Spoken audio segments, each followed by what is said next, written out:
I'm live. I am live. Where am I going to set up this laptop here? There's the new bike.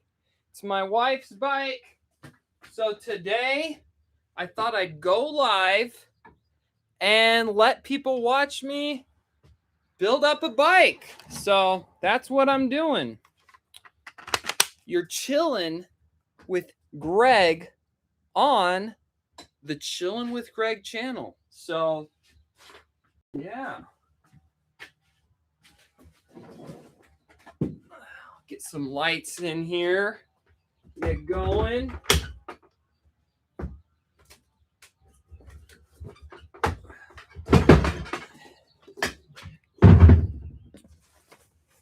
No one's watching. No one's watching Chillin' with Greg. It's a random channel. I'm 16 minutes late. It's too bright. I'm 16 minutes late. I thought my kids would get out of the house to go to their charter school. Hey, Greg, someone's here. That's cool. So, yeah, I've got a bike to build up. And, yeah. So the first thing I think I'll do is put on the headset. So I've got an Industry 9 headset. These headsets, they're very pricey, but I think they're the greatest. They're the greatest ever. The seal here is really nice on the bottom lip. I don't know. I feel like I can tell a difference between these headsets and cheaper headsets. Aroscos headsets, never buy an Aroscos headset. I think those are complete garbage. But, you know, Cane Creek, Wolf Tooth, they make a good headset. I just feel like this feels a little bit better when I'm using it. So, yeah.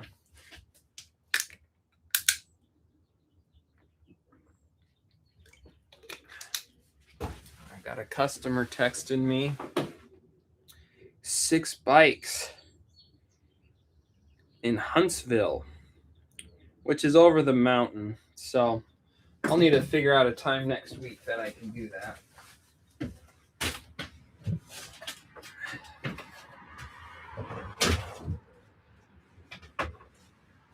So my wife, she does not really like new bikes because I make her get a new bike like every year. And she's a little sick of it. She's had an Ibis Mojo for a few years. But yeah, so this bike, she had an Esker a few years ago that she really liked, and it was a hardtail. So I think she's gonna like this bike. She might not though, but I think she will. So titanium.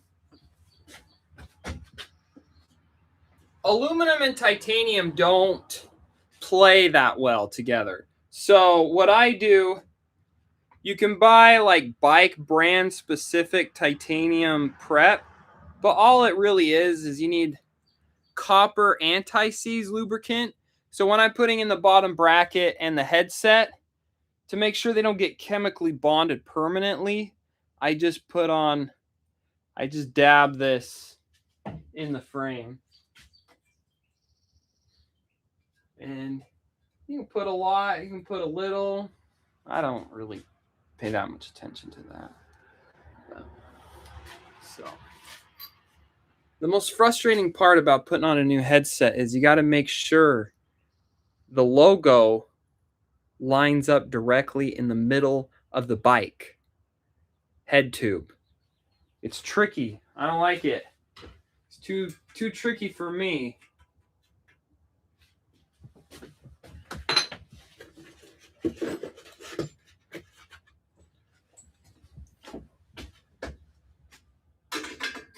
I'll press in this top one. And then we'll figure out the bottom one later.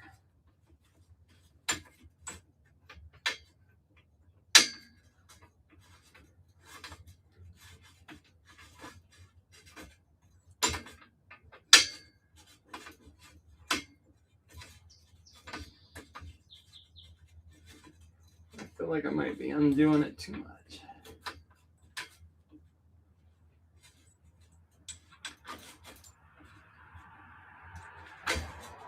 I lost one of my handles on this tool, if you can see it. Can't see what I'm doing here.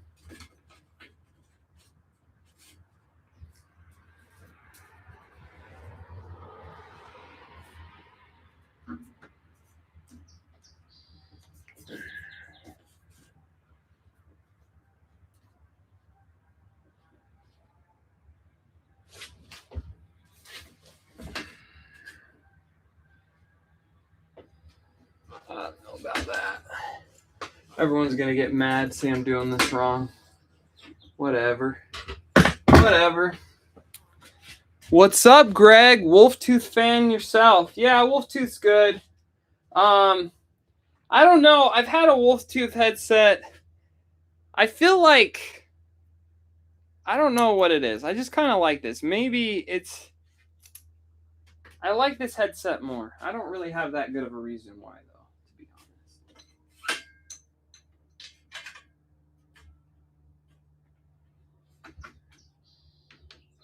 So, I've been getting a lot of attention on Instagram lately. I had a reel go over 20,000 views. And I got to tell you, I think everyone on Instagram is a bunch of idiots, to be honest. There's some smart people on Instagram, but like even people who like hate me on YouTube, they'll like come up with a coherent thing to say about why they don't like me or why they disagree with me. On Instagram, it's just a bunch of nonsense. Like I had a reel about e-bikes, and I don't really spend much time trying to grow my Instagram business page. I have Opus Clip make clips of my live streams and my videos. And then I have Opus Clip, just clip them automatically. And then it sends. And then once Opus Clip clips them, I just have them post them automatically onto Instagram. So they're just random sound bites from my rants on YouTube. And people like start arguing with me. And it's like, you just watched 30 seconds of me talking about. What is there to even argue about? I don't know. So the comments, people's comments, they're not like I have a hard time coming up with something clever to say back because there's just not that much depth there. I just kind of want to say your mom to all of them. But yeah, they were saying how e-bikes are just regular bikes. It's like I don't hate e-bikes. E-bikes make me a lot of money. I fix a lot of e-bikes. But when I decided to make a ridiculous career choice fixing bikes in a van and fixing bikes for a living, I wasn't like, oh yeah, I want to work on e-bikes. Like, no, I like bikes. E-bikes are a different sport. And if you say that to them, they get really offended. And it's like, you have a motor on it. There's a motor on it. It's not the same sport. How could it be the same sport? Do you prefer Pedro's press over the Park Tool press? Yes, I do. I actually, anything Pedro's makes and Park Tool makes, any tool that both of them make, I always go with the Pedro's. Like, here are my Pedro's tire levers. These are for e-bikes. Big, gigantic e-bikes where the rims aren't going to get nicked. Yeah, Park Tool makes some good stuff, but Pedro's... See Pedro's torque wrench. I feel like Pedro's is just a little bit better in quality across the board. Of course, Park Tool still makes stuff that Pedro's doesn't. Like I have my Park Tool stand. I've got my Park Tool, can you see it? Wheel truing stand right there. I buy Park Tool. Park Tool's good, but I think Pedro's is just a little bit better. So as far as tools, I like Milwaukee. Someone was telling me, they were like telling me off like, you don't buy budget. You buy the fancy thing you possibly need. You buy it. Look at all that Milwaukee. And the truth is, if you're a professional, Milwaukee isn't the highest end. It's not even close to the highest end tools. It's not close to the highest end pack out type systems. Like, let me show you my cabinets. These drawers here, I got them when I bought my first. These are Adrian steel drawers for trucks. And I got them when I opened my first truck 9 years ago. Nissan gave them to me when I bought the truck, a Nissan Envy truck. They gave me this Adrian steel package, and these are like $8,000. And then there's aluminum cabinetry. So people are like, "Oh, you're spending a lot of money on the Milwaukee." It's like, this is plastic, and it costs $100 each. It's like a fraction of the cost to other storage options for professionals. So like everyone thinks Milwaukee's expensive, but it's because it's like, I guess consumers are looking at it, but like Milwaukee is like the budget option for a professional working in a truck. I don't know where I'm going with that rant, but I really like my Milwaukee Allen wrenches and socket set. If Milwaukee made bike parts, I'd probably just buy those. But I don't know what's going on with Park Tool lately. Like, their little Allen wrenches strip out really easily. Should I clean off her fork a little bit? Oh, we got some people watching. People watching the Chillin' with Greg channel.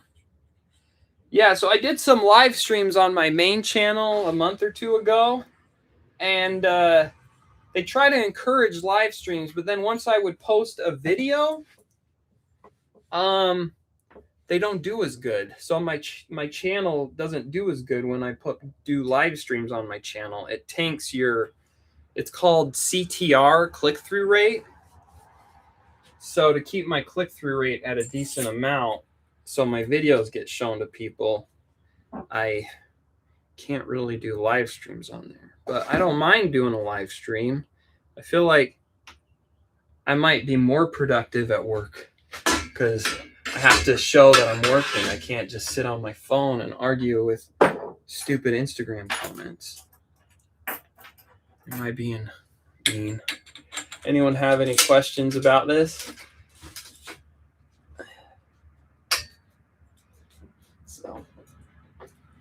It's too hot.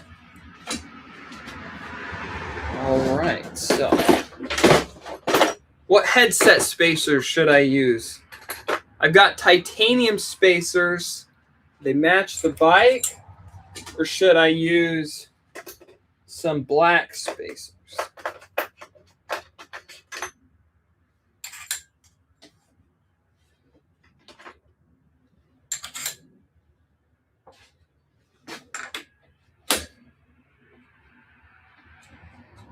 Just need a sliver. Just need a sliver.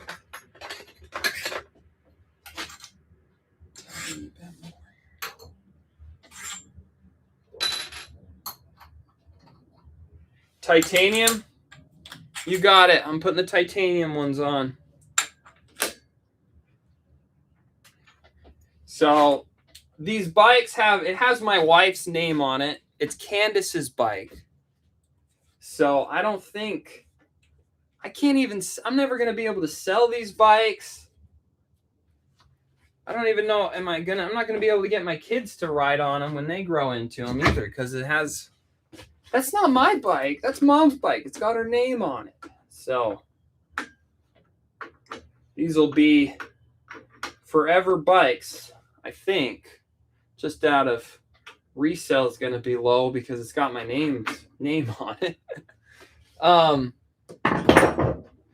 I built up my bike yesterday. I'm going to release the video for that at 2 o'clock on my main channel, and I've got turquoise parts I'm putting on that.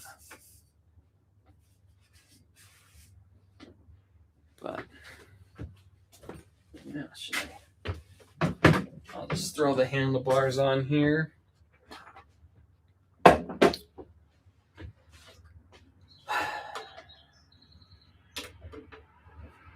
Yeah, so I saw Surly came out with the new steel frame, and it's like 900 and something bucks.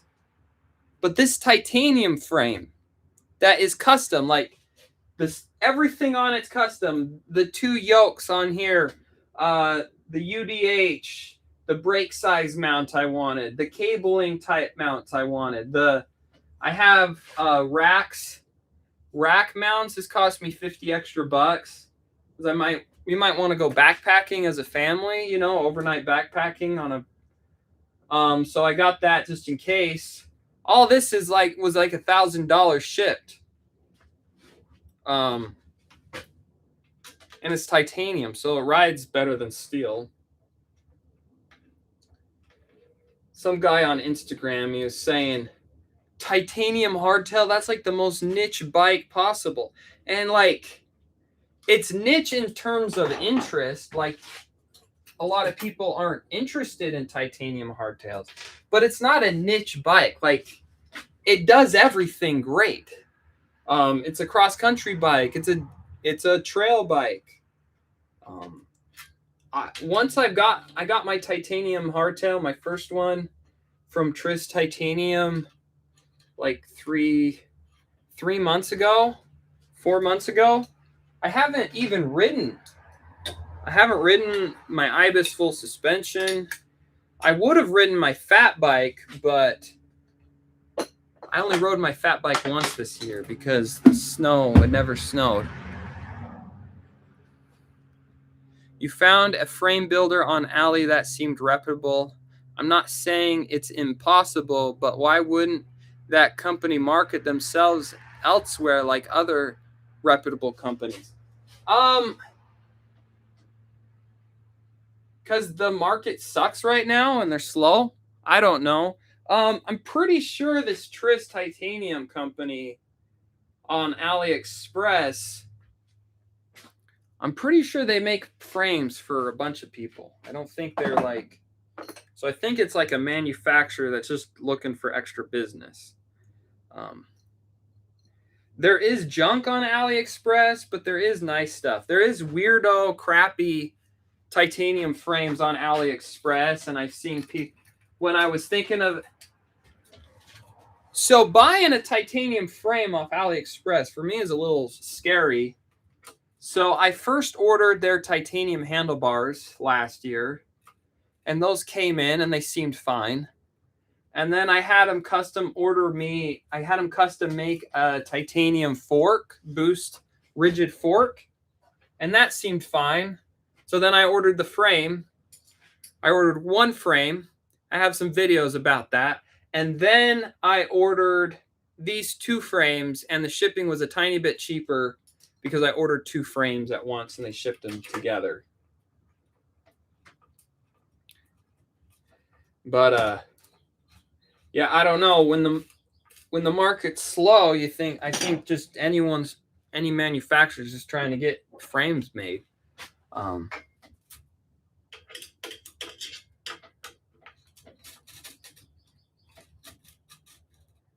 Like, I was thinking, SRAM transmission has been out for 2-3 years now, and I just keep fixing bikes. I don't sell bikes, but I've noticed my customers I'm not doing tune-ups on newer bikes. I feel like no one is buying bikes. You know, like maybe every couple months I'll come across a bike that I'm repairing that was bought since past 2023. But I think the market is toast. And with gas prices going up, that's really great for bikes and bike shops. I'll torque that later. It's really great for bikes and bike shops. This sounds bad, but like, when gas goes up, people get the idea that they're going to start riding their bikes more and they're going to save on gas. But I don't think anyone actually makes the lifestyle change. They're just looking for reasons to spend money, and calling me out and fixing up their bikes or buying bikes is an excuse to spend money. Everyone loves excuses to spend money.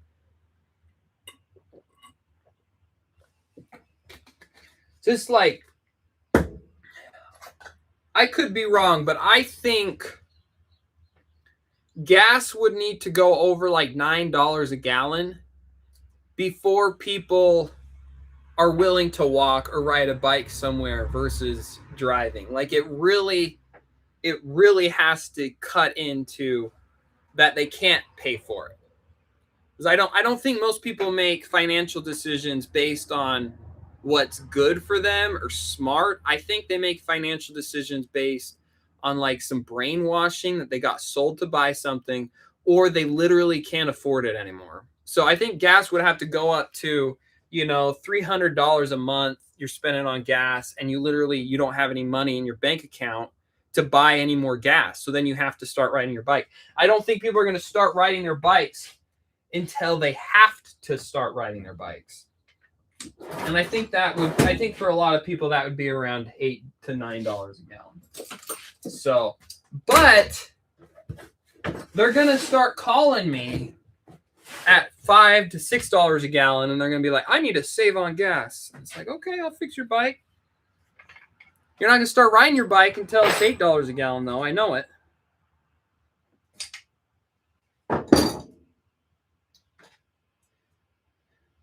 Should I get out my tools? Should I become like a Hambini? What's that guy's name in the UK? Like he gets out all of his tools and he craps on all the bikes. Let's see if this bottom bracket is up to snuff.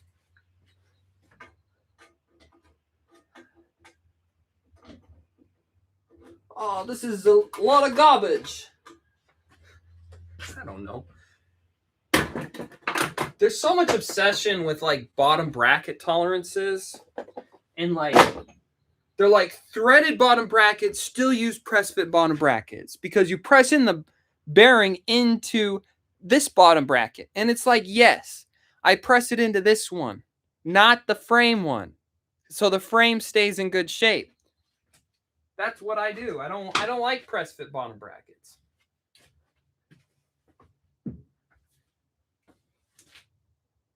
Leave the press fitting in the bearings for the frame, for the bottom bracket, and wear out that press fitting, not the frame itself.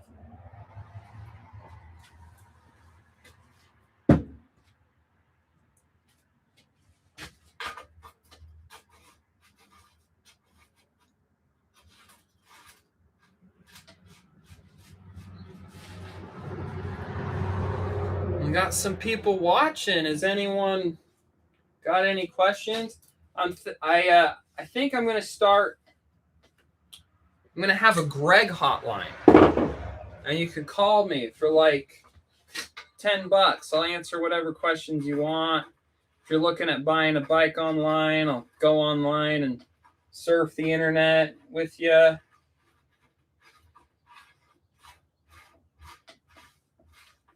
Oh no, the threads are getting tough. You're right about the bike market going flat. I wish manufacturers would stop using Pressfit. At least the new bike market is going flat. Yeah, I don't. For me, it's kind of during COVID. That year of COVID, I kind of was like, well, maybe I made a mistake. Because I worked in bike shops through college, and I saw all the cheap bikes online, and I saw the direct-to-consumer companies, and I saw all the suspension getting out of patent, and I just was like, bike shops are not going to stay in business. This doesn't even make any sense. Every other specialty retail store, computers, sewing, all these stores, RC cars, they're all out of business. How are bike shops still even in business right now? I feel like it's not a real selling bikes out of a little bike shop is not a real business. It's not a real business model. It's just I think it's just vanity. And then when you look into the books of a lot of bike shops, it's just It's just baby boomers. It's just retirees that made a lot of money doing something they didn't like. They made a lot of money for 30 years doing something they didn't like, and they just had this dream going in their heads. One day I'm gonna run a bike shop. One day I'm gonna run a bike shop. And if you look into it, a lot of the bike shops, that's kind of what happened. Some 50 to 60 something year old made a lot of money, and now he's doing his dream. It's like, if I made a lot of money, I wouldn't buy a fancy house. I have a condo in St. George. It's not a timeshare. I'm on the deed of the condo, but I go down there like a month or two a year. I would just have a little tiny house in St. George, Utah. I'd have a little tiny house up in the mountains, and I'd have a little house where my grandkids live. And I would just chill. I just ride my bike, rant on the internet for attention, and I just hang out. I wouldn't dump $3 million into a bike shop. But I don't know. That's just my opinion. What are people saying here? My local bike shop stays in business through repairs. I live in a tourist area, and the summer is nonstop for the bike shop. Yeah, I fix a lot of bikes, and I don't know how a bike shop can stay in business just with repairs. Repairs are way too cheap. It's like, I'm pretty sure I'm fixing as much bikes or more bikes than any other bike shop in my area. And I barely justify doing this. I make enough money that I don't want to do anything else. If that makes sense. Like, I'm not going to quit this job and go work at, Costco or something. But I make enough that I can do it. But it's not really, I definitely wouldn't be making hardly any money if I had a lease, a rental lease to pay for.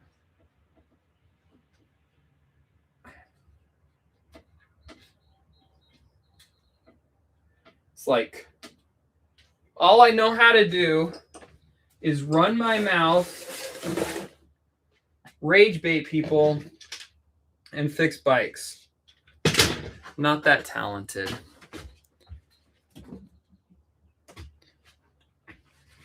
Why is this light flickering? I don't know.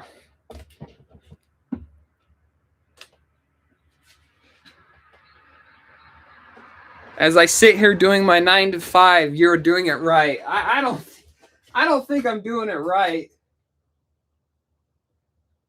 The trick is, I'll spill some secrets. The trick is, if your wife marries you and you're poor, and you always stay poor, then she's not going to get too mad. But if you go and you get a real job and you make real money at a 9 to 5, and then you're like, okay, I want to fix bikes out of a van for a living, I would probably have trouble doing that. Probably get mad at me. Does that make sense? Like, Greg, you're making $90,000 a year. You're going to go fix bikes? We got a family to provide for. But since I never got to that, I failed, then it's like, whatever. So, that's the trick. If you want to be a crazy person, work a fake job, you got to never work a real job. And then there's nothing to fight about.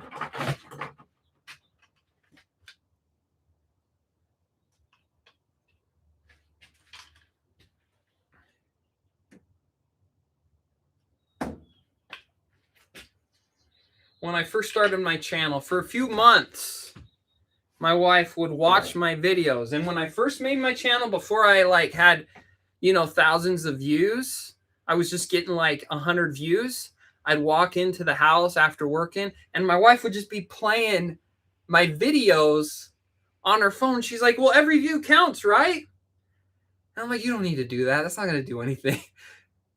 Now I'm like, did you...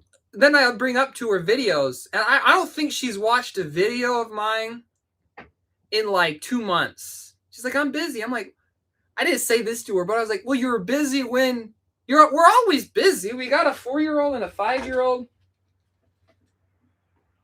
So she's gotten bored of it, but you guys haven't, so that's nice. I don't really care that she doesn't watch them. She doesn't.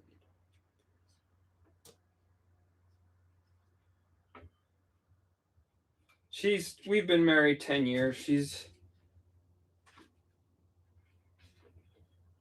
hasn't gotten bored of my antics, but probably a lot of the things I say in the videos I already say to her, so it's kind of repetitive. I don't know. It's just funny. She's like, oh, you're getting attention. I don't need to watch your videos anymore. You got all the... I think I only have guys watching me. One of my videos, there was like a girl. I think it was a girl. And she's like, oh, your jacket looks so cute. I was like, what? Is this a girl? Girls don't watch me. What's going on? So pink pedals, isn't that fancy? What do you think of about those full suspension Chinese frames on Amazon? Some of them look nice. I don't know. I would not be buying cheap stuff off Amazon, because Amazon takes like a 10, I think it's at least a 10% cut. So whatever you find on Amazon, you're going to be able to find it elsewhere for cheaper, because Amazon takes such a large cut. That's why like bike brands don't really sell. High ticket items are not a good thing to buy on Amazon, I think. If you want a high ticket item, go to AliExpress or something. I think since it's like Chinese owned brand, like the manufacturer gets more of a cut. So I would go to one of those websites.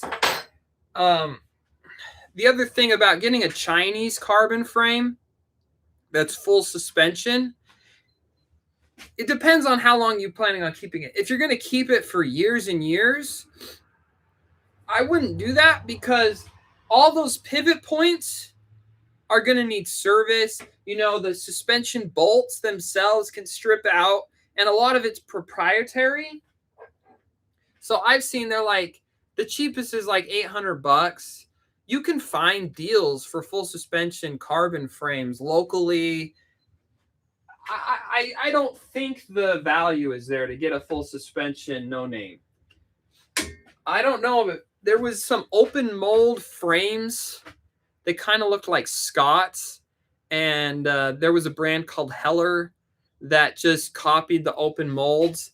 And there's brands like Jib and Fazari used to, up until a few years ago, they used to just be carbon open molds. And you could, the same Fazari frame, you could buy on AliExpress. And now I think that the market's a little bit bigger for direct to consumer. They're not as quite open mold. This is my opinion. I don't know for sure, but they just look like they're open mold.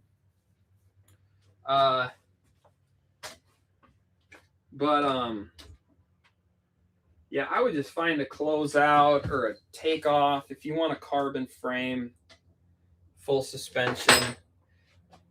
It could be a little risky. So I'm putting these plastic pedals. These are my favorite plastic pedals, the HTs. What else are we putting on here? Gotta get the seat pump dropper on. Where's the brakes? Where's the brakes for this? I gotta go get a set of brakes. Well, I think I gotta run to my garage. I didn't bring the brakes in here, because the brakes are the thing that takes the longest to put this together. Live within your means, and then you can do what you like. Yeah, just basically have self-control, and then you're free. I'll go get my brakes.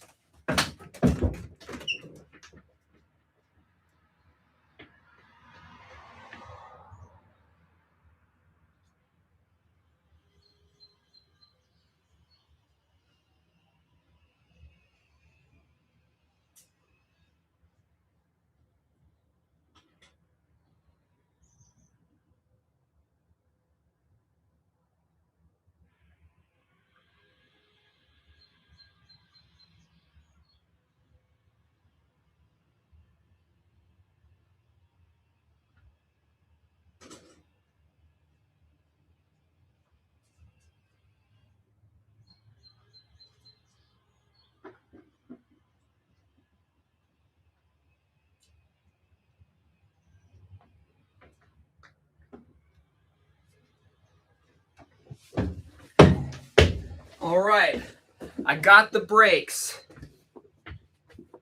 Lewis Brakes. So Lewis is a Chinese company. These are the LVS2s. So the 2-piston. I've never felt like I needed more power than these 2 pistons. They come with brake pads. They use the Elixir brake pad standard. These brake pads suck. I get my brake pads off AliExpress, Bucklos. I don't use that junk. Believe it or not, the AliExpress Bucklos brake pads are awesome. The ceramic ones. No need to spend like it's like they're like $3 a pair, and the only brakes pads that come close to it are the MTXs that are $30+ a pair. Like, come on, guys. We can't be paying $30 for a pair of brake pads. Look, they send me all these stickers. I don't want these stickers. Got enough stickers. Poor guys. I'm not gonna do anything with those stickers. But yeah, so these, my wife's just used Dior usually. Fully CNC'd. I think the 2 brakes, it's like $300 for these. You love your MTX. Guess I need to try Bucklos. Like I did a bunch of. I went out to Colorado Springs and Bentonville in November, and I did a bunch of brake pad reviews. And the MTXs were the best. And then I ordered in some Bucklos, and they were like just as good as the MTXs. So the ceramic Bucklos pads, they work great. They stop a little less than the Bucklo. I mean the MTX resin. I just went through my first pair after a few months of riding, but I ride every day, so I don't know if that's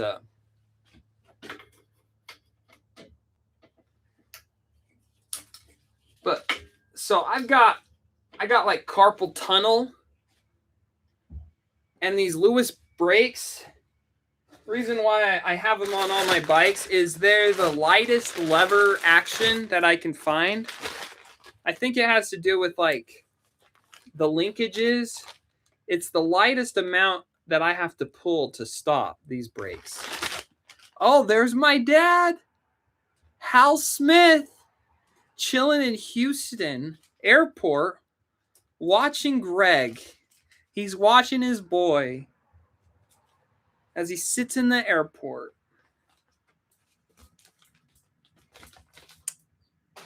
He went on a vacation for the first time in almost a decade. Well, they go to St. George, but he went on an airplane. And he went to Houston, and he went to Galveston. He had fun, I think. And then I broke my lawnmower because I ran over a rope. So he needs to get back from Houston and come over and fix my lawnmower.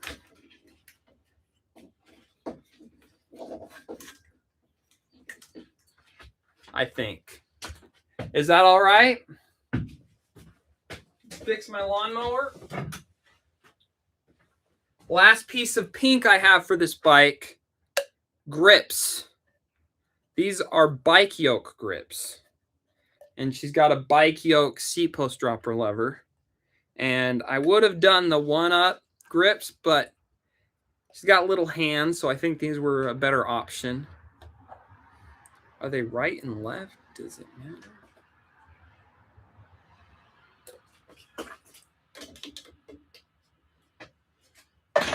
Loosen these up. How long have I been live streaming for? I wonder how much slower I am at fixing my bike with the live stream and the talking.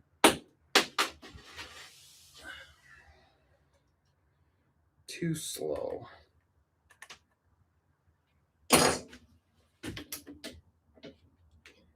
Come on. Why aren't you getting on? That gets on. There we go.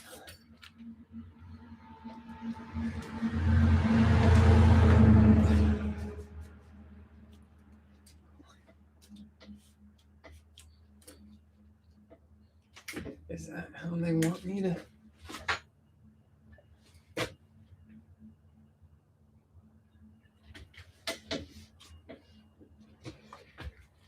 I don't know, these bike look. These grips are confusing me a little bit.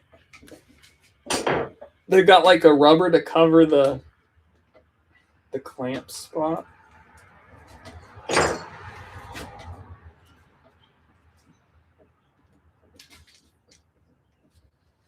Is that cool? Is that necessary? So I just don't know if the rubber should be on the top here or down, like where you're pressing your levers. So maybe the packaging I threw away explains that.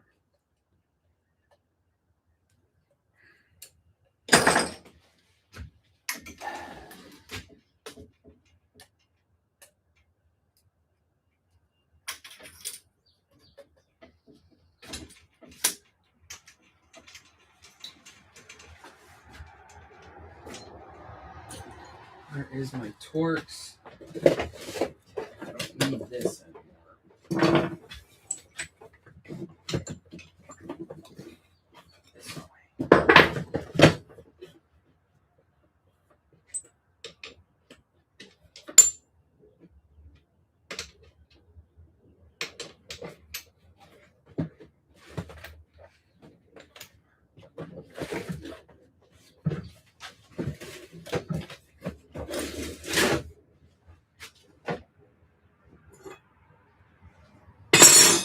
So I could just provide some value to everyone watching me.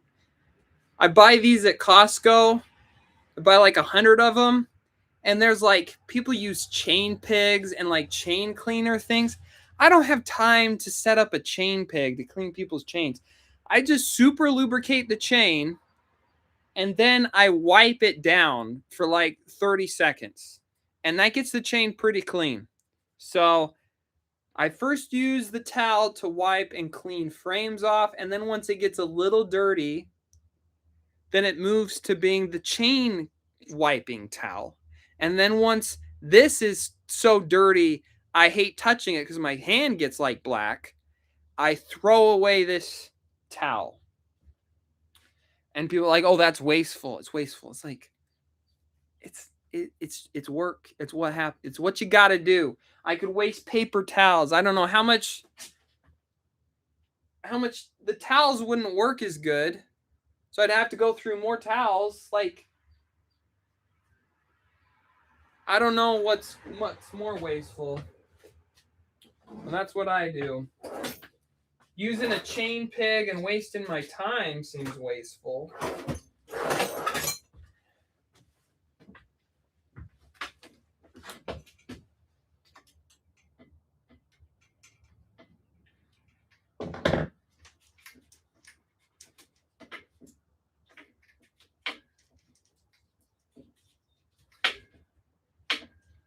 These grips are very long.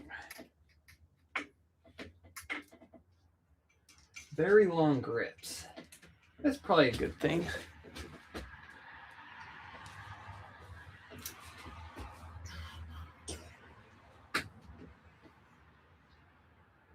Yeah, so on Instagram, I don't like Instagram. I'm ranting about Instagram today.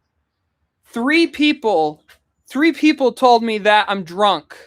They're like, "You're drunk. This is what why is this guy drunk in a van ranting?"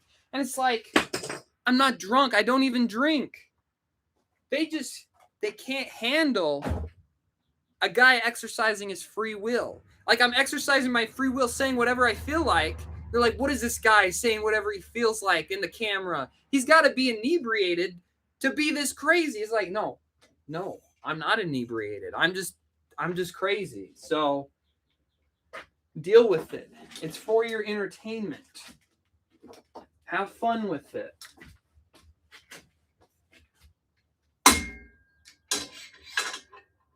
Okay, well, I don't like these bolts that they supply. Lewis supplies, I don't like. I like Shimano bolts. So I'm going to steal the bolts out of one of these brakes. So this is what I replace almost all bikes with. The Shimano MT200. They're not the greatest. They're not the worst. They're definitely better than the Avids that are ruined every year I come across. The dot fluid brakes, the Hayes. Those Hayes and Avid brakes and the SRAM guides, they were great for like 5 years. But the dot fluid eats my skin off. It eats skin. It eats paint. For a car system, that's great, but on a tiny little bike, like, look at these tiny little bikes. It's tiny. All the seals are tiny. It eats away the seals over time. So that there's only like a 5 to 10 year lifespan for dot fluid brakes. And no one wants to say that because everyone wants to go along to get along. But yeah, there's a lifespan to those brakes. So I have to charge people $100 and switch out the brakes to those. But I think I've only done one brake switch out this year so far, so.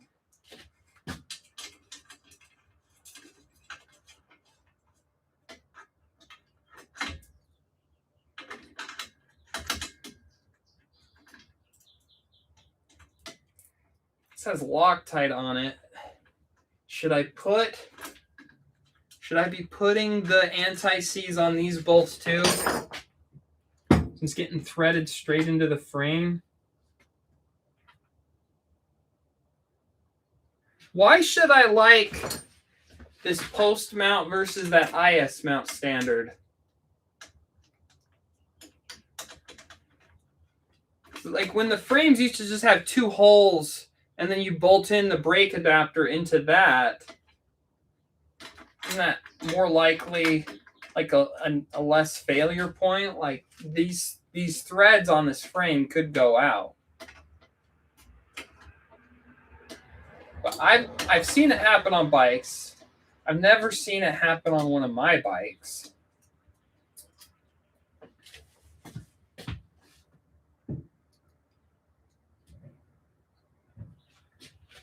Put a little anti-seize on there. But the anti-seize is also kind of a grease, so is it going to make these bolts come loose instead of putting Loctite on it?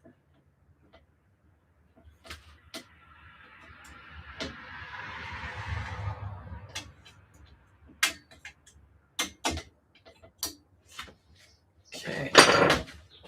All right, where's my zip ties?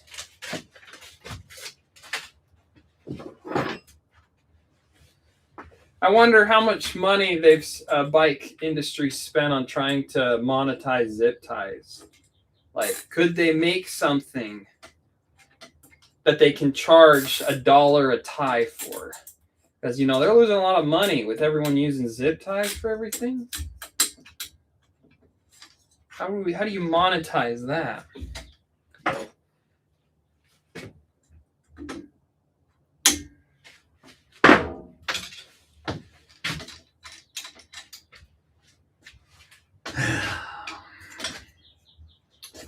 This bike frame is sandblasted. My first bike frame was just polished titanium. I don't know if the sandblasted one was the right choice, but it is what it is. It looks cool, but like my fingerprints automatically stick to it. So I think it's always going to be just kind of dirty looking, which is fine.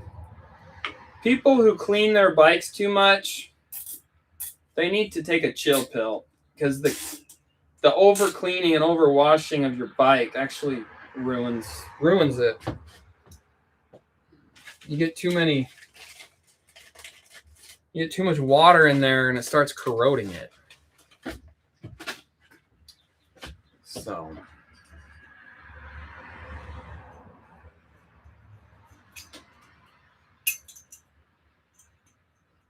yeah, it's just kind of funny that new Surly frame, $900 and something just for the frame. I'm old. I'm 36. I'm old enough to remember when Surly was like the cheapest option. It was cheaper than Kona. It was cheaper than their frames were like the cheapest option to get. And now they got advertising budgets. They got marketing. Surly used to kind of be almost like direct consumer pricing on their stuff. And now it's like high-end pricing. It's like, oh, you could buy a frame off Nash Bar, or you could buy a Surly frame, and the Surly was just like 20% more. And now it's like a premium brand, which doesn't really make sense with the branding of Surly for it to be a premium brand. It's kind of, I don't know. I thought Salsa was the premium brand because it's the same company, Surly and Salsa. Now that Surly's priced the same as Salsa, like what is the market difference? Why do those two brands even exist?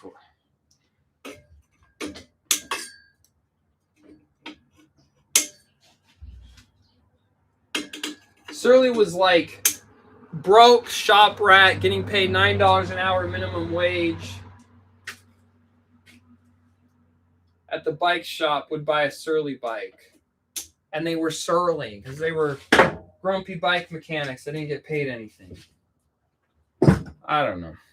Maybe I'm being mean.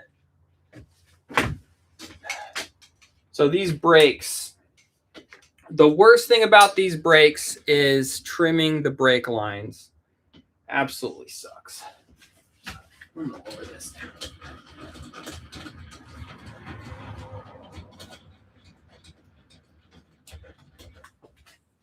You like my shirt? You can buy it. Bike Life. Is it like, if you buy it, people will just be like, oh, that guy likes bikes. Bikes are his life. They're not even going to think, oh, you're wearing like a YouTuber shirt. They're not going to know anything about that. Be like, oh, that guy's a cool guy. He likes bikes and he likes life and he likes Red Rock. Man, he probably got that in Moab. What a cool dude. That's what they're going to think if you buy my shirt. They're going to think you're just the coolest guy ever. I'm the coolest guy ever.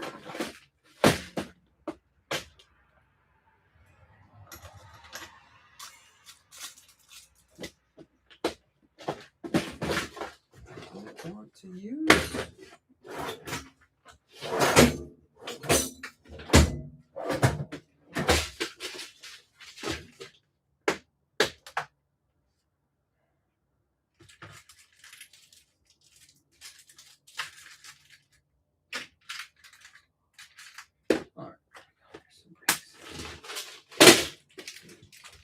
I put on a Milwaukee Bomber Z2 on my bike, even though I like the pike, because I talked crap on Fox and Marzocchi, and I said they weren't as good. And then I saw that Jensen had the fork for $199.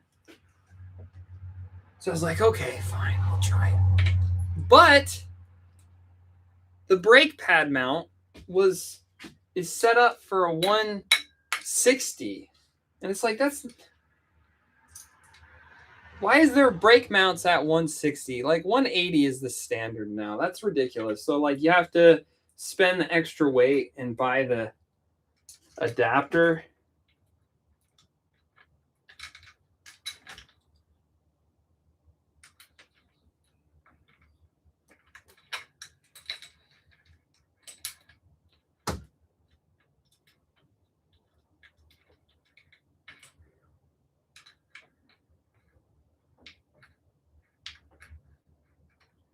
I'm just getting the brake pads on so I can kind of see how long I should cut the brake cable to. People are still watching. As long as there's people watching having fun, I guess I'll just keep going with this live stream. I got stuff to do at noon, so if this bike isn't done by then, I'll cry or something.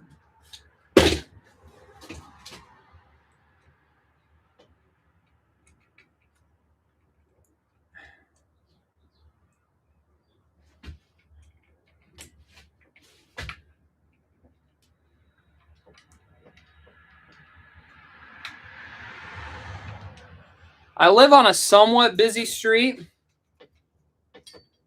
and when I backed out this truck and parked it in another spot that was closer to my Wi-Fi router for this live stream. Like, it takes a second to back out this truck. So the people driving, it's a 30-mile-an-hour street. It's like a neighborhood street. It's busier, yeah, but it's not a commercial district. These guys in their little Subarus or whatever, like, they have to slow down because I'm backing up and I'm getting and going. It's like, it's a 1,500-pound truck. I'm providing a service to the community. I'm working, okay? When people drive around moving trucks and semis and these types of trucks, they go slower. But you know what happens if you don't have these trucks? You don't get any food. You don't get any food. You're not... Why are you getting mad at me? Yeah, you're going to have to take a second. They're going to have to take a second for me to back out my truck and get going. It doesn't just get up and go. And I can't just... I'm supposed to wait till there's literally no cars. All I can see when I'm backing out is, down the street a little bit. But the time it takes me to back out... How do I put this? The time it takes me to back out of my driveway in this truck... There will be cars coming that I'm not a mind reader. I can't see around the corner farther than, 100 yards or so. So when you come, you just have to slow down. You don't need to give me a mean face. It's literally, there's nothing I can do. And it's really funny. Guys, they think they're like super masculine. They got their little mustaches and they like make mean faces at me for going slow. And it's like, you're not even a dude. You don't even know how to drive a commercial truck. Like, no male has gotten mad at me that knows how to drive a truck. You don't drive a real, working truck. You don't drive a truck with a trailer. You don't know how it works. Everyone who's driven a truck commercially knows these things go slower. They're not getting mad at me. They're like, it is what it is. But these little twerps giving me mean faces because I'm taking too long backing out. Yeah, I'm taking too long backing out. It's 15,000 pounds, okay? It's a diesel engine. It's going to take a minute to get up and go. Why are you getting mad at me? Well, you should go faster. It's like, it doesn't go faster. It is what it is. And if you had any experience doing anything besides... I don't know what you do. You're a massage therapist or something. You don't know what goes on. That's what I wish I could tell them. I would be like, You don't even know what you don't know. You don't know what you don't know.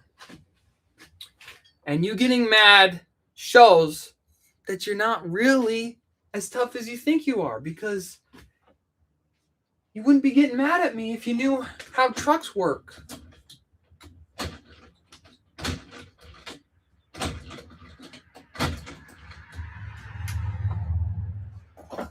Okay. I don't need that.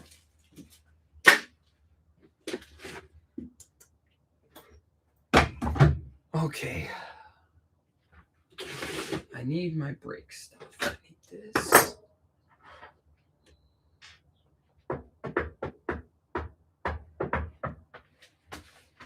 I need this. I need this. And I need my 6mm little wrench.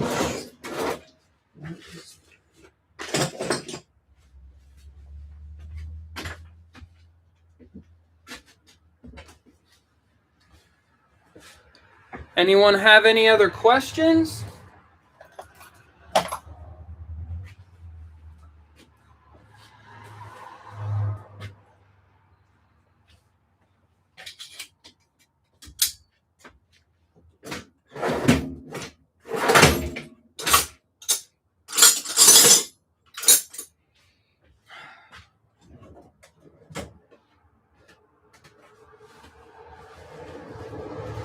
Did I put it under here?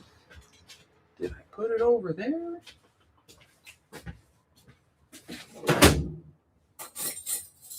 All right, I guess I'll get my second set out here.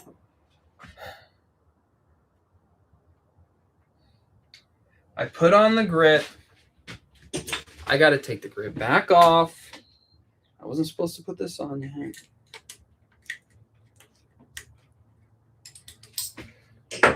Anyone care to say I'm doing everything wrong? I'm a hack. Oh. I put it on because I need to see how long the cable should be.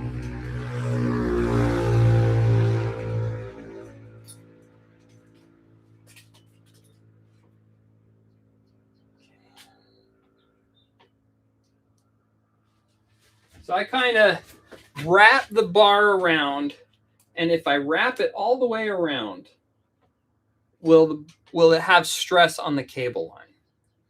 And that is kind of how I decide where to cut. So I think right there. Right there. I'll cut it.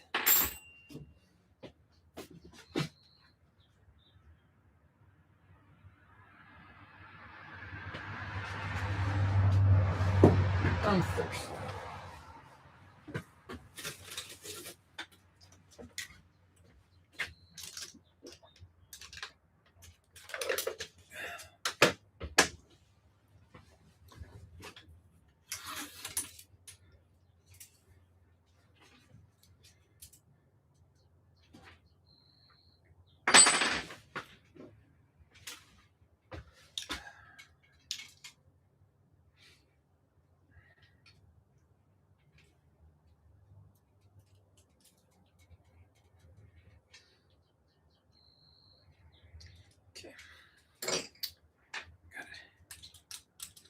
Well, that's a 9, not a 6.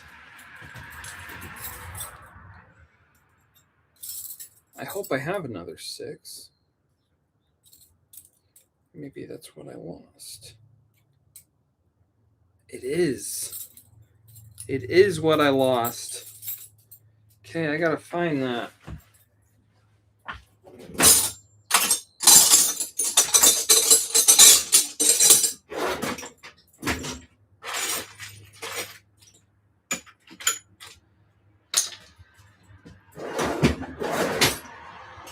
It's not there. It's not there.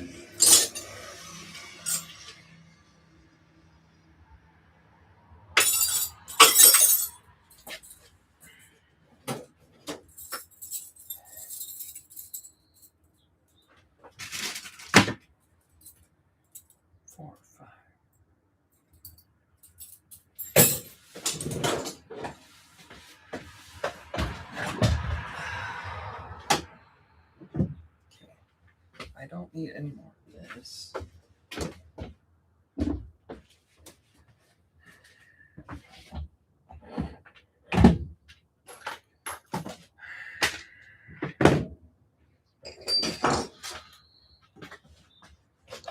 One of the pluses about working in a van is I don't have the option to keep things dirty because every job I have to put everything away. But since my last job was at my house and this job is at my house, I did not put away the 6mm wrench, and now I can't find it. So I don't know. I found it. I found the wrench. I'm in a good mood again. It was hiding under this for some reason, but we're good to go. This is exactly the kind of stream the world needs more of right now. Me losing my wrench, asking you to buy t-shirts. Buy my t-shirts. I've sold 4 t-shirts. I had a dream that I sold 11 t-shirts once. And I was like, wow, I've made it. I made it.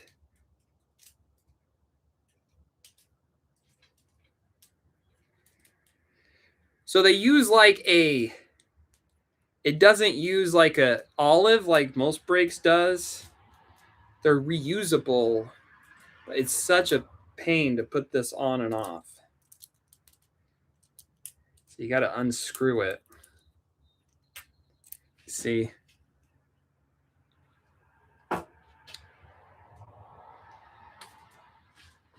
Then I got to figure out how to yank this off.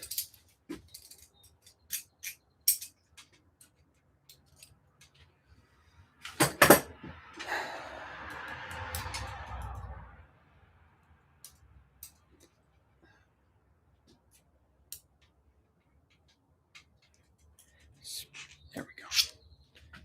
Let's see. And then where did I put the kink? I thought I bent it pretty good. Was it all the way there? I think the kink's here. Yeah. That must be it. That's a lot of cable to cut. I'm gonna cut it all.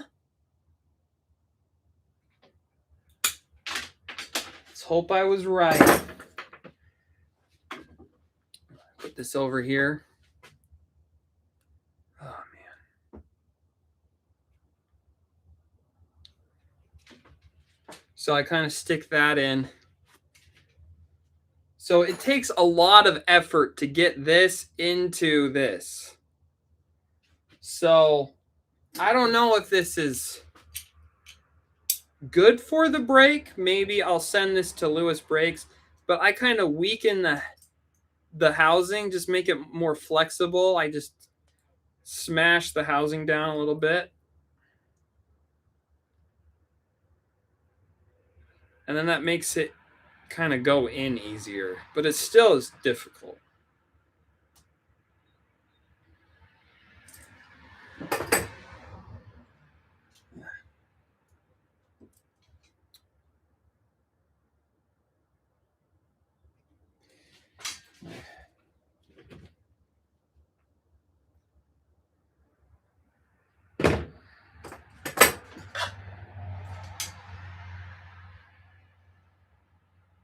See, working with dot fluid, I don't have to wear gloves because they make my hands all hot and sticky.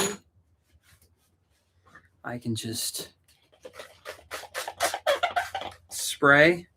Windex from Lowe's, cheap, $5 for a gallon. Keeps things clean, keeps things cheap.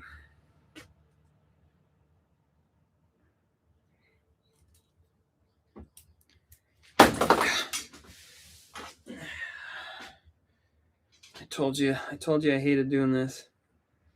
It's worth it because I like the brakes so much, but I don't like doing this. It's just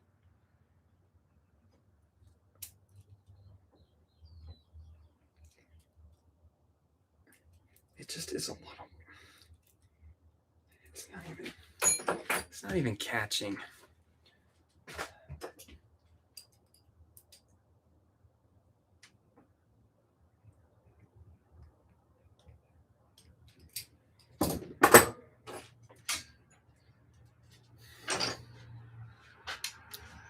Chilling at home after work, watching a dude build a bike. Peak living in 2026. Yeah, I like living in 2026.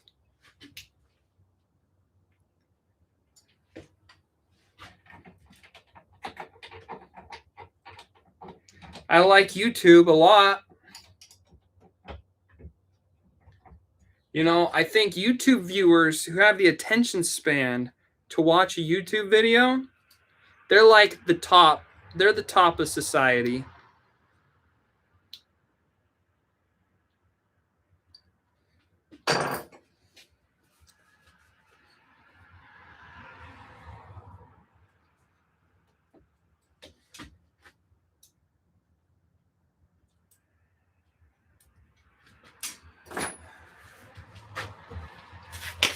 This always takes me like half an hour to do. It's like, it's ridiculous.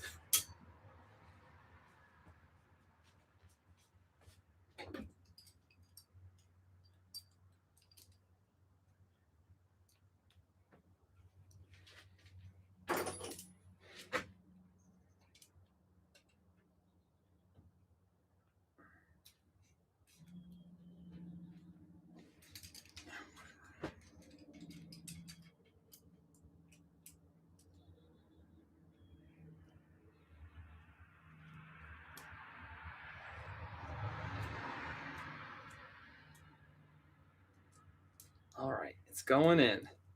But wait, it's not over. What is the gearing on the bike going to be?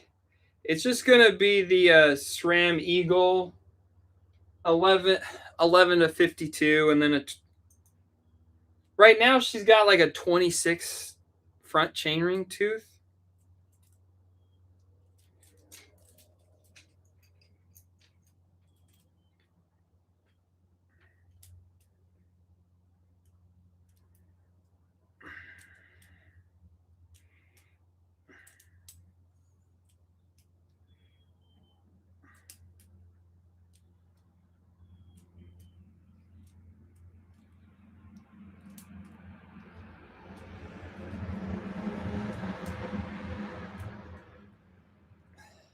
It's not going in all the way. Come on. Get in there.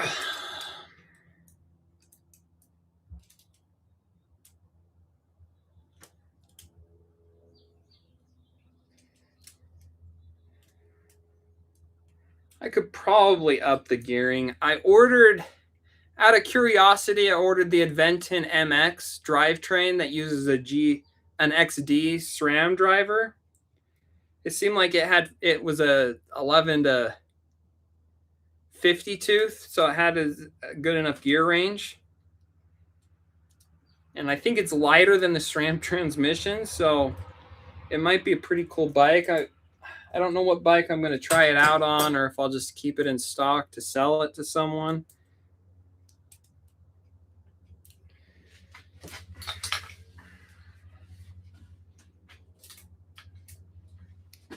But I don't know. I think the YouTube channel's helped my business a little bit. I'm getting emails. People want me to do things on my channel for money.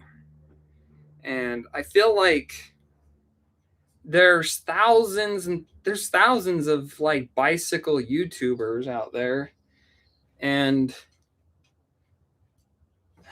I don't know, at least for the first, I don't know, I've made like 1,500 doing YouTube videos off the ad revenue. I feel like the ad revenue is like artificially low, like 40,000 watch hours. That's a lot of time watching. But I also don't really, if I do things for money, like review a bike rack or, and then they'll give me a bike rack or something, then I'm just making content everyone else is making. So I don't really feel like that's worth watching. Because for me, it's not worth watching as much. And then like if I get given stuff to review, like Lewis didn't give me these breaks. I looked on the internet and I found them and I bought them. And they might want to give me breaks since I talk about them so much, but it's like I feel like going out and buying stuff myself, it's a little bit more entertaining to watch because like there's social rules, there's social cues everyone obeys, and if you don't obey them, people still think you obey them.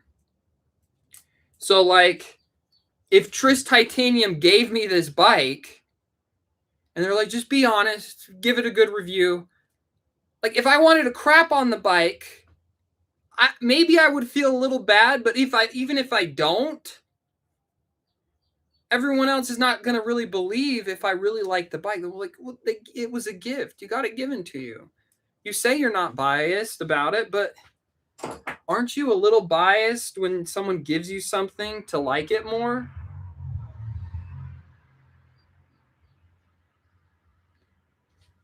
No, so I'm gonna do a phone line, and I can make you guys pay. I'll answer questions and stuff in chat, but I saw some YouTuber, he had a phone line and he doesn't even really offer advice. Like at least my phone line, you call it, you pay, but then I can talk with you about bike advice or whatever, or you can call and yell at me. I don't care. Money's money, right? Greg, your rants suck. You're divisive. This is not what the industry needs right now. You say e-bikes aren't bicycles? What? It's a bicycle. It's just like people tell me it's just like cross country. There was a guy on Instagram, he's like, ski lifts grew skiing. And it's like, well, skiing on a ski lift is different than doing Nordic skiing. It's a completely different sport. Yeah, skiing uphill is a different sport than skiing downhill. Using an e-bike to go uphill and downhill is a different sport. And they're like, it's just so weird. E-bikes have been around for almost 20 years now. And people still tell me, well, you just got to get on one. They're so much fun. And it's like, it's 2026. You don't think someone's gotten on an e-bike? Like, I have to like them. I have to like the e-bikes. I like working on them. I like making money on them, but I don't really like riding them. Well, you got to get on them. You got to get on one. It's like, I've gotten on one. I've gotten on one. They're great. I don't hate them. I'm glad I can work on them and make money. But people who get on a pickleball court, say you're a professional tennis player, well, you got to try pickleball. It's like, okay. I don't like it though. I like tennis. I like running around more. I like doing more exercise than just being in a little box. Like, how dare you? Pickleball is just like tennis. Well, it's not. It's not tennis. Pickleball is not tennis. It's a lot like tennis. It's easier. You get less sweaty. Yeah, pickleball is great. But if you're a tennis player, you like tennis. You don't like pickleball. So just leave us be. Yeah, pickleball is more popular. It's growing. Everyone wants to do the pickleball. No one wants to do the tennis. Tennis, too much work. That's fine, but let us be. Let us be. Let me have my tennis. Let me have my bike. It's not an e-bike.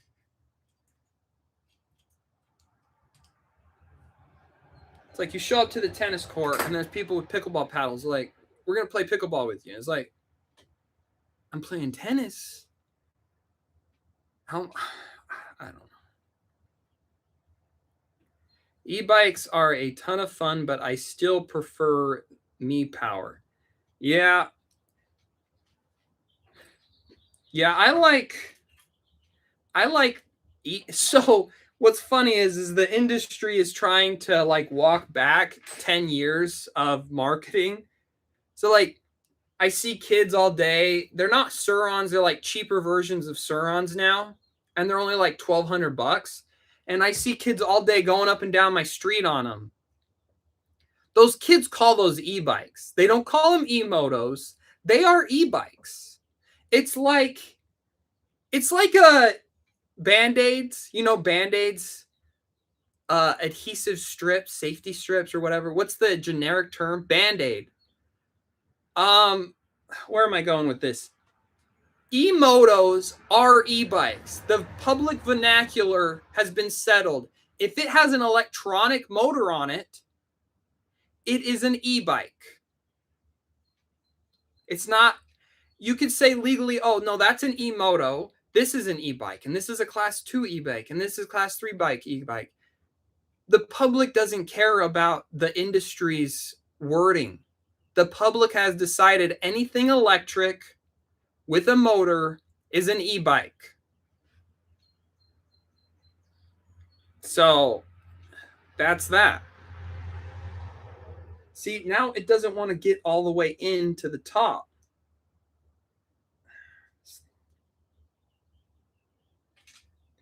See, it needs to be.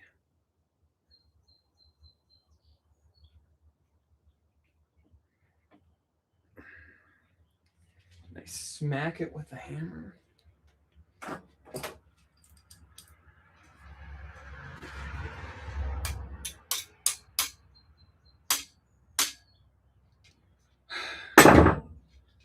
I hate doing this. I scratched the plastic a bit.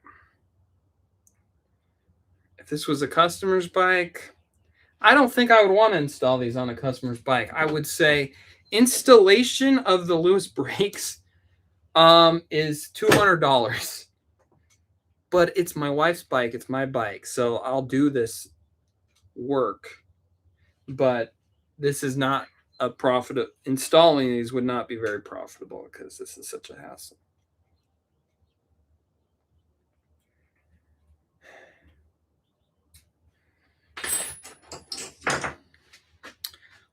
Everyone's decided they need to go out. They need to get lunch.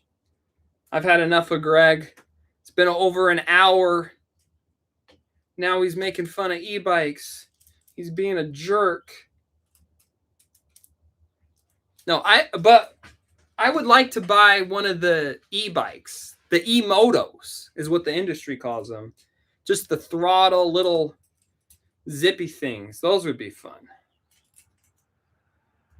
Yeah, I have the most fun riding on those types of bikes. The bikes with the throttles and stuff.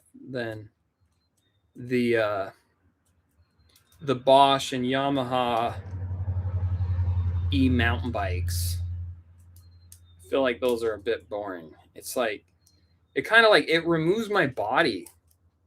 Like I'm used to getting on a bike, sweating and feeling, and it's like, wait, what? I feel like I'm like at the airport, those escalators that are just flat to get you places quicker.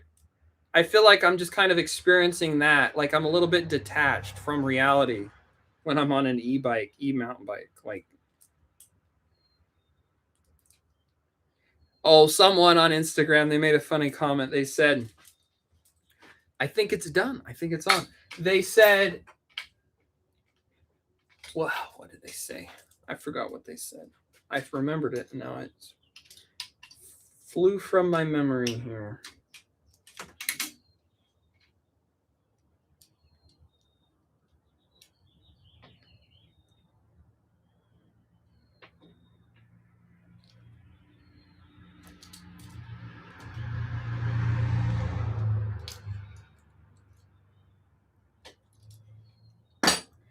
E-bikes. What was that?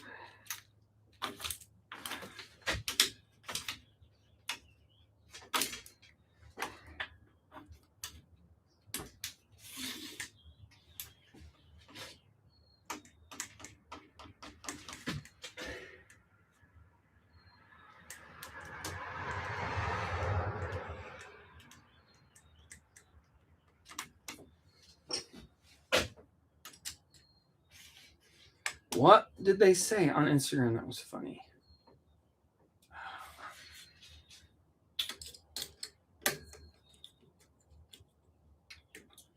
Maybe I need to eat.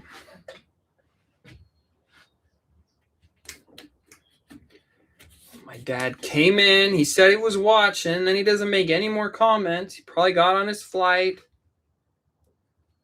He's having fun. We used to live in Victoria, Texas. I lived in Victoria, Texas as a kid. And I hated it. But I had no friends.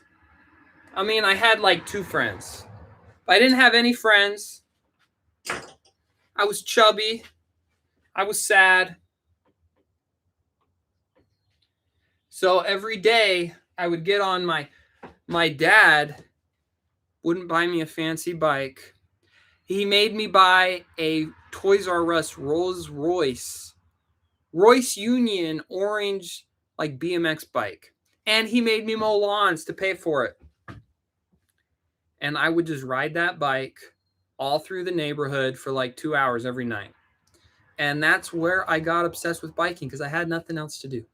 I had Nickelodeon to watch, Pokemon Yellow version on my Game Boy, and I had my Royce Union bike. And I was like 11 years old. And that's all I did. And then we moved, and I was glad we moved. Moved to Utah. My family always lived, my cousins and stuff always lived in Utah. And before that, we lived in Louisiana. And I would go to Utah in the summers, and we got mountains and we got lakes. And it's really nice up here, and it's not like super humid. And my classmates would be like, "You're just Utah boy. All you talk about is Utah." And I was like, "Well, I like Utah. Call me Utah boy. I don't care. Utah's better than the swamp."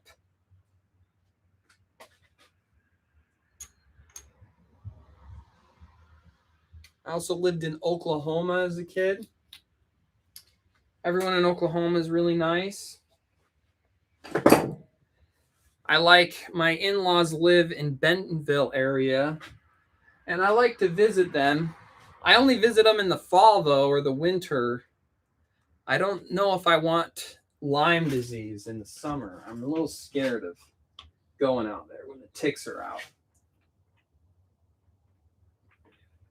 Then I talk to people who have they could get Lyme disease like that from a tick. And they're like, those mountains out there are scary. You could get eaten by a mountain lion. It's like, no one gets eaten by a mountain lion. What are you talking about? Meanwhile, you got like hundreds of thousands of guys they have Lyme disease from the ticks, and they're scared of mountain lions. I'm like, that's not rational at all. People are like, you go out mountain biking all by yourself? There's wild mountain lions. There's bears. It's like, yeah, so I really don't get that. Like, okay, so if you go out with someone else and there's a wild predator, so there's it doesn't decrease your odds of it happening. Like, if you've got a deranged mountain lion or a bear and you come up on them and there's 2 of you, well, then just one will get attacked. But I mean, it doesn't decrease the chance of it happening, like you coming across them. So you're not really removing the risk. You're just removing it like 50%. So I don't really understand the point of that, doing that.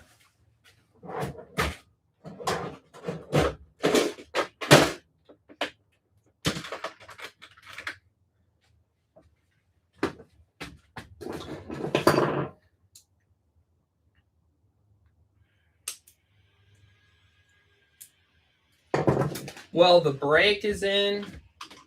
I'm moving up.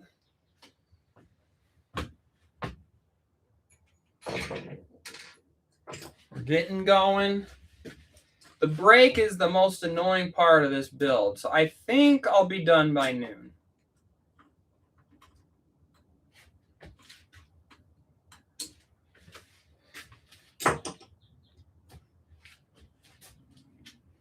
Oh, another gripe about Lewis, they use these tiny little, these don't even work. So I don't, to put on the, to keep the brake secure, the brake pads in place.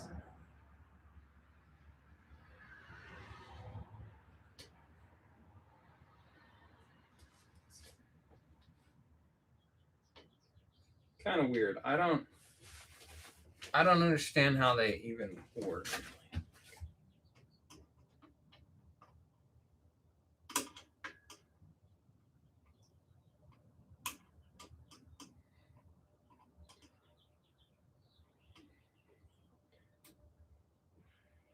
I just stretched it out. Okay.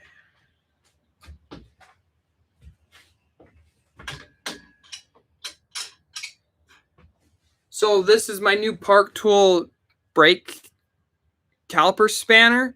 The old one had metal on the bottom. Park Tool keeps making things a little cheaper. It's like they know that there's no money to be made in professional bike repairs. So this stand works, but it's, you see how I needed a lifting stand and I don't have space for two, but this is more flexy than I'd like.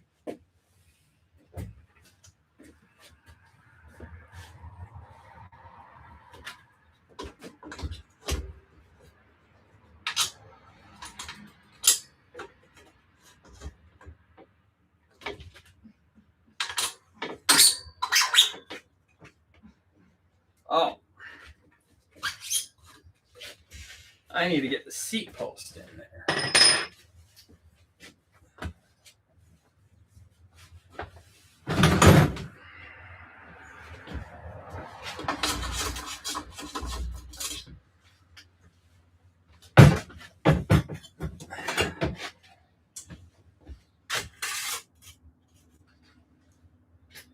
Shin.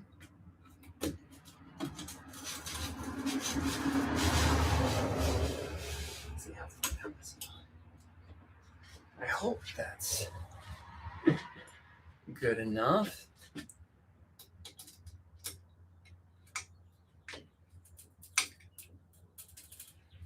Yeah, I'm doing a super long live stream just to show you I can.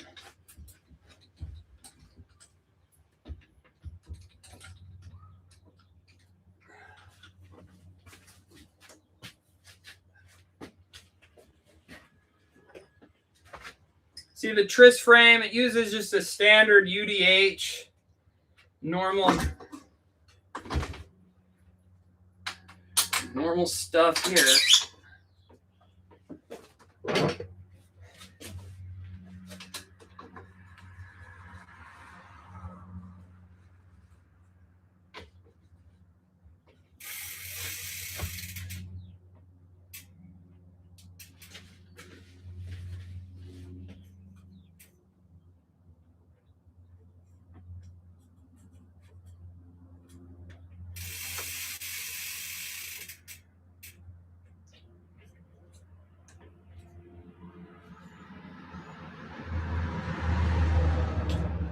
Well, it's a little close to the sides of the frame. It's not like horrible, but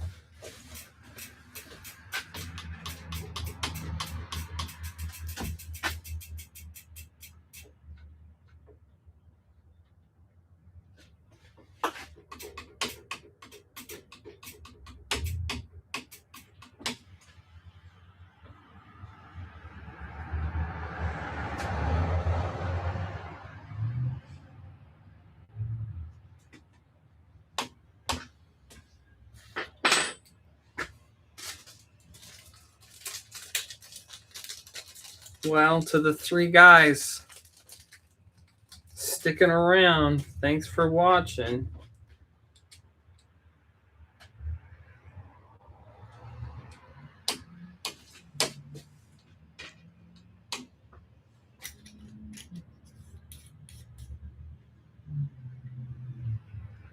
Think I work too slow? Am I working too slow at this?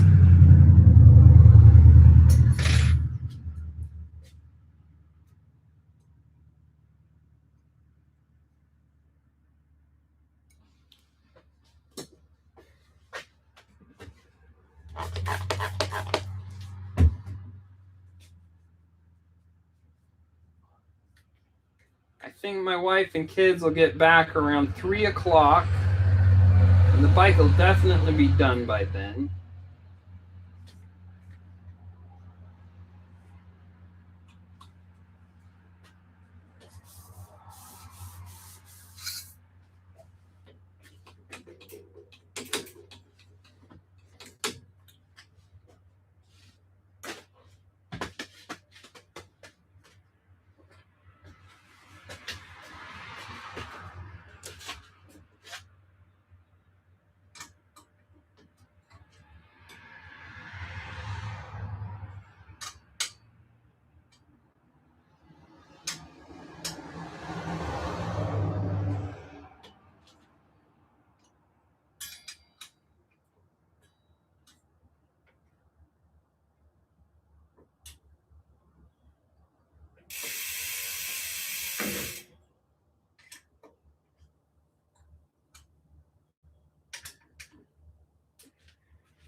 Get the brake pads in on the front.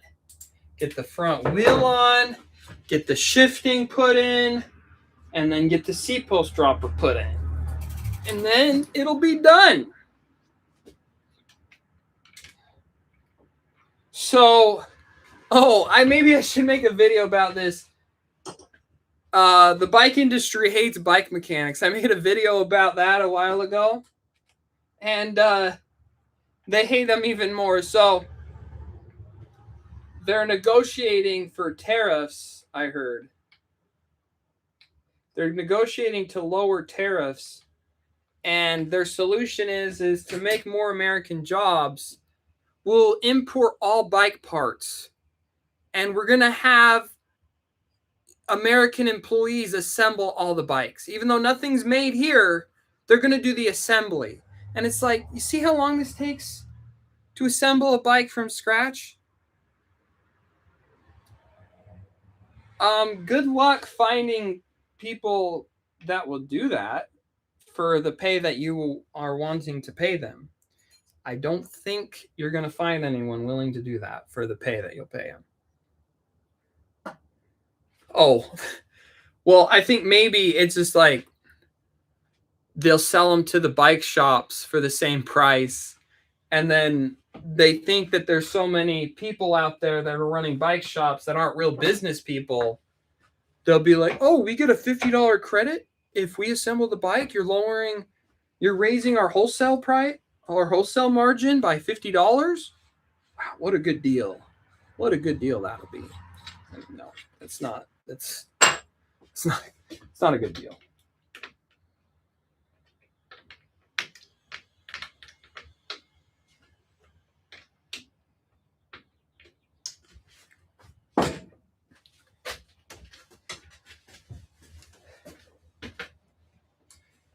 So this is pretty small. I'm going to see if the frame flexes.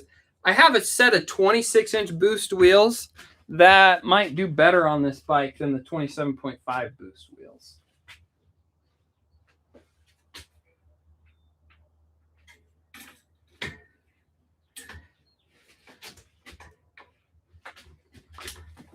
I could just live stream my whole day. Going to people's houses, fixing their bikes.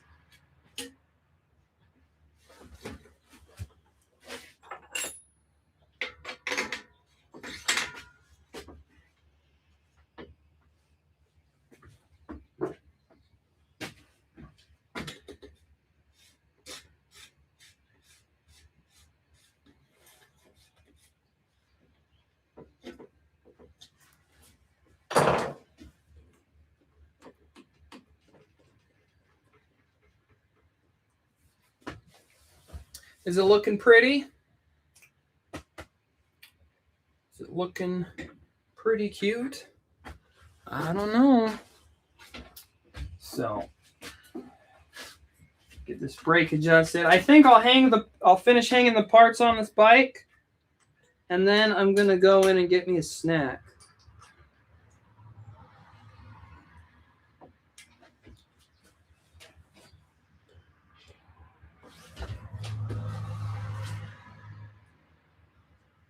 This caliper seems overfilled.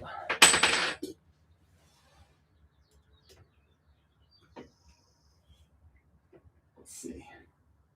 See how much comes out here.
There we go. It's not rubbing.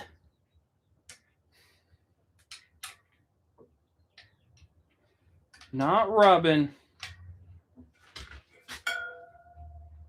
Should I put carbon cranks on this?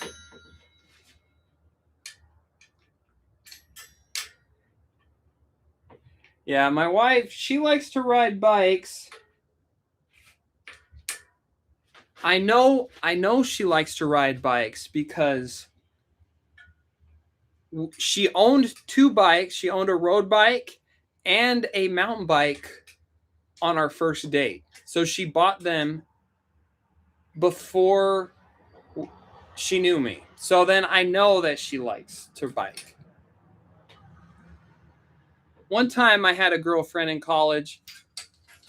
She said she liked the bike. I went and bought her a mountain bike. It was a cheap mountain bike. I was broke, but and then after we broke up, she gave me back the bike and literally said to me, "I don't want this. I only went riding because you liked it." I was like, "What?" I don't know if she's just trying to make me mad. But yeah, so when I met my wife and she already made the decision to buy a bicycle on her own, I was like, well, then she likes bikes. You know? So if you're trying to find a girl that likes bikes, she's got to already own the bike and ride it before you meet her. Okay? Because she can trick you otherwise.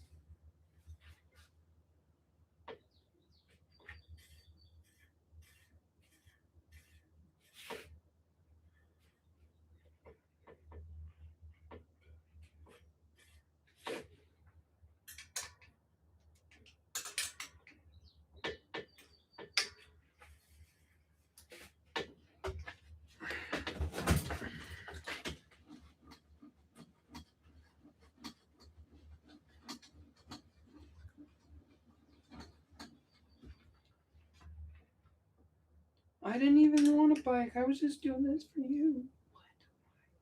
Why? I'm an idiot. Why would you just ride a bike for me? What are you talking about?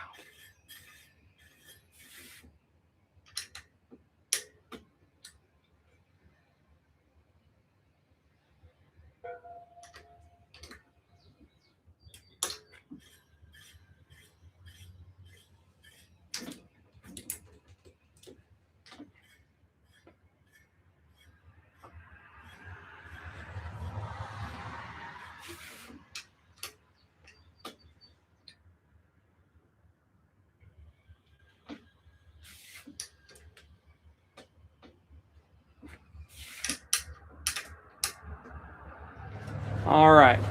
The brake pad is good. At least she gave it back. I didn't want it back. She knew I didn't want it back. That makes me mad.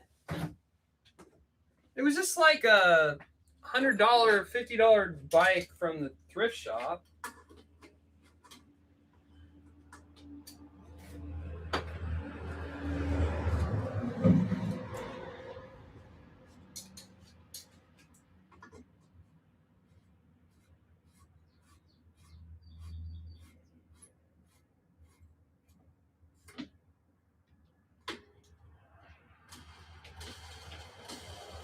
Whee!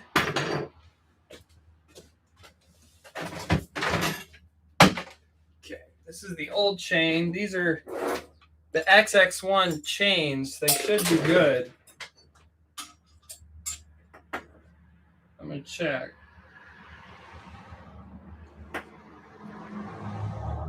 Yeah, they're at like new.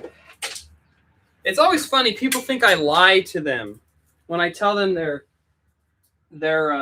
chain needs to be replaced. I just lost the link. You're not supposed to reuse the links ever. Yeah, I'm gonna be reckless. I'm gonna reuse the quick link. I have never broken a reused quick link, so I feel like it's baloney. They say not to reuse the quick link. It's baloney, I tell you. And now I lost one of the click links on the floor. Where did it go? There's a screwdriver.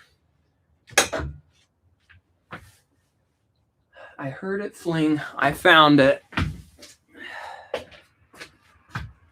Having a small, tiny shop in a truck, it's a lot easier to find things on the floor because, I mean, how far can it go?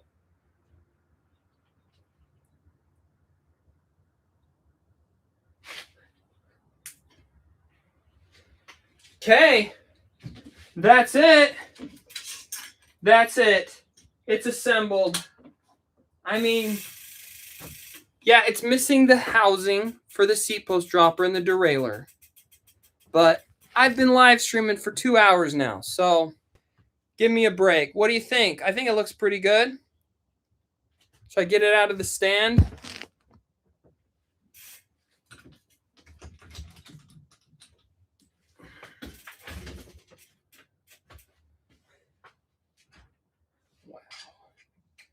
Wow. Very impressive. Look at my creation.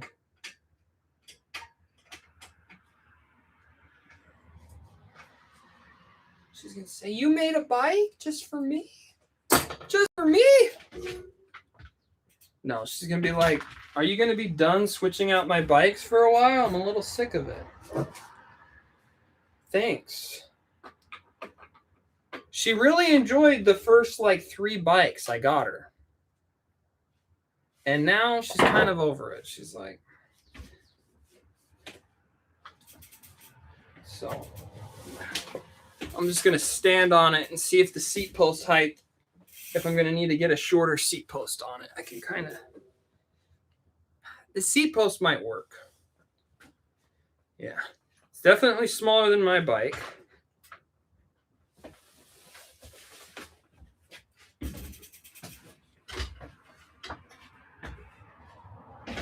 Let's see if I can get.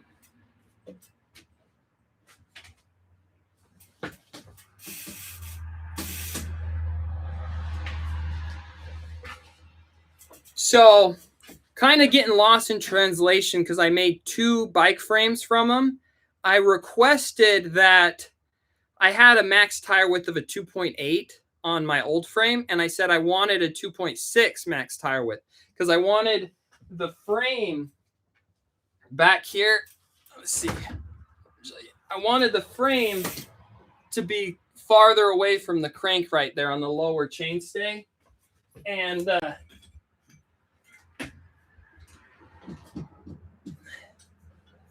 I noticed when I built up my bike, it looked exactly the same. But this frame seems to have followed my advice.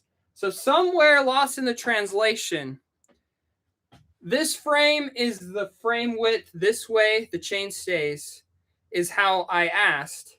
And the old frame is the old way. It's it would have been, it was a little, I think it was a bit confusing because I ordered 2 frames with 2 different geometries. This is a extra small frame.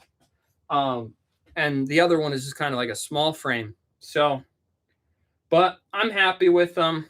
If you're going to order a custom frame, stuff like that happens. It's not something so crazy that makes it like mad, but yeah. So pike fork, Industry 9 carbon rims, race face crank, Lewis brakes, bike yoke grips, bike yoke seat post dropper remote, 1-up seat post dropper with titanium hardware, and a WTB saddle. What more can you want?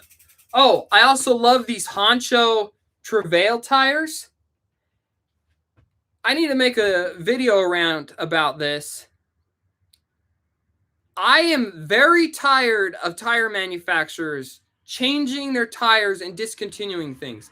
Like Continental had the Mountain King, the Race King, and all these things. And then they changed their brand and they changed tires to like, they sound like AliExpress, like nonsense, like Ixatol, Kurpatol, Dubadal. Like, it's like the names don't even make any sense. And anyway, so brand manufacturers, Honcho is now discontinued. So now after I run through all these Honcho tires, I have to find another tire I like. And you know, they're just knobs. It's just rubber. They're not changing anything. They're just changing the design a little bit. I would like for them just to make, can't tire manufacturers just make the same design for like 10 to 15 years? Like it would be one thing if the tires were improving. Like the new Schwalbe radial tires are an improvement. But these tread designs, I feel like it's just marketing. They're like, oh, well, buyers think this design is old now, so we got to come out with a new one. It's like, no. I much rather you still kept making nice Mountain King tires than whatever you're making now. I can't even get those. They're new tires. I can't even get them on the rims. They're super tight. They're junk. I don't think a brand has had a bigger fall off than Continental. I'm going to be honest. Kenda used to, I thought Kenda had a fall off in like 2014 because before that, they were like the very best tires you could buy was the Kendas, tubeless tires. No, Kenda still makes good tires. Continental, I'm ticked at Continental. I don't understand what they're doing. Oh, I've got some comments here. 6 to 8 times of reuse, then throw away when it doesn't click in place anymore. Okay, yeah, the quick link, that might work. I don't think I would ever remove my chain 6 to 8 times before it's worn out. Very nice. Thanks, Mike. So, I'm going to go eat some lunch. Thanks for watching. I'm surprised anyone came in. I wax my chains. I should try waxing. I'm too lazy. I don't know. Oh, you wax your chain, so you have to take it off. Yeah, so thanks for watching the live stream on Chillin' with Greg. I've got shirts you could buy. You can just watch my channel, subscribe. Have a good day, everybody. See you around. End stream right here.